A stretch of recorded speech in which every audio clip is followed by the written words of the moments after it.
இந்தியாவுடைய டிரைவிங் லைசன்ஸை வச்சு வேறு நாட்டில் ஓட்ட முடியுமான்னு கேட்டால் ஓட்ட முடியுங்க. அந்தமாரி அலோ பண்ணியிருக்கிற 7 நாடுகளை தான் நான் இந்த வீடியோவில் உங்களுக்கு சொல்ல போகிறேன். அதாவது டிரைவிங் லைசன்ஸ் இருந்துச்சுன்னா நம்மளே ஒரு வாடகை காரை எடுத்துகிட்டு நம்ம விருப்பப்பட்ட இடத்துக்கு போகலாம். அப்படிப்பட்ட ஒரு 7 இடத்த தான் இந்த வீடியோவில் பார்க்க போகிறோம் நம்ம.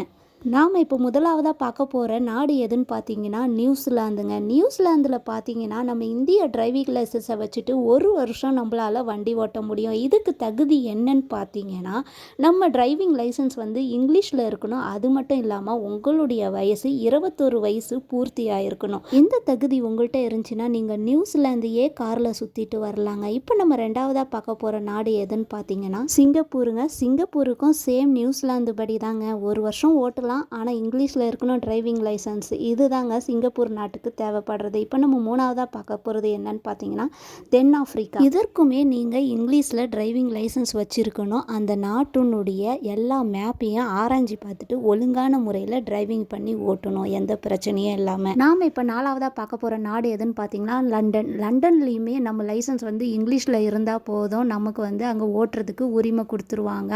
ஆனால் பார்த்தீங்கன்னா லெஃப்ட் சைடு தான் டிரைவர் சீட்டு இருக்குது.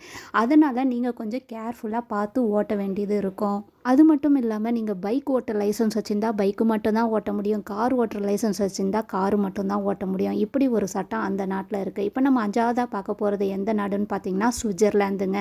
இதுக்குமே உங்கள் லைசன்ஸு ஆங்கிலத்தில் இருந்தாலுமே போதும், நீங்கள் சுவிட்சர்லாந்து நாட்டையே சுற்றி வரலாம். இப்போ நம்ம ஆறாவதாக பார்க்க போகிறது ஸ்வீடன் நாடுங்க. இந்த நாட்டில் நீங்கள் வண்டி ஓட்டணுன்னா நான் சொல்ல போகிற ஏதோ ஒரு மொழியில் உங்கள் டிரைவிங் லைசன்ஸ் இருந்தால் போதும். ஸ்வீடன் நாட்டு லைசன்ஸ் இருந்தால் போதும். அது மட்டும் இல்லாமல் ஆங்கிலத்தில் இருந்தாலும் ஓட்டலாம், ஃப்ரெஞ்சில் இருந்தாலும் ஓட்டலாம், ஜெர்மனில் இருந்தாலும் ஓட்டலாம், அல்லது நார்வேஜி என்ற அந்த நாட்டினுடைய அச்சிடப்பட்டிருந்தாலும் உங்கள் லைசன்ஸு அங்கே செல்லுபடி ஆகும். நம்ம ஏழாவதாக பார்க்க போகிற நாடு ஸ்பெயின் நாடுங்க. இந்த நாட்டில் நீங்கள் வண்டி ஓட்டணுன்னா உங்களுக்கு இங்கிலீஷில் ஓட்டுநர் உரிமை இருக்கணும். அது மட்டும் இல்லாமல் உங்களுடைய ஆதார் கார்டையோ இல்லை உங்களுடைய அடையாள அட்டை எதையாவது கேட்பாங்க. அப்படி கேட்டு நீங்கள் சமர்ப்பிச்சிங்கன்னா எல்லாம் சரியாக இருக்கு. நீங்கள் ஸ்பெயின் நாட்டையே சுற்றி வரலாம். இது போன்ற பல சுவாரஸ்யமான தகவல்களை தெரிந்து கொள்ள என் சேனலை மறக்காமல் சப்ஸ்கிரைப் பண்ணிவிட்டு பாருங்கள். வேறு எதையாவது பற்றி நான் பேசணுன்னாலும் கமெண்ட் பாக்ஸில் கமெண்ட் பண்ணுங்கள். தேங்க்யூ.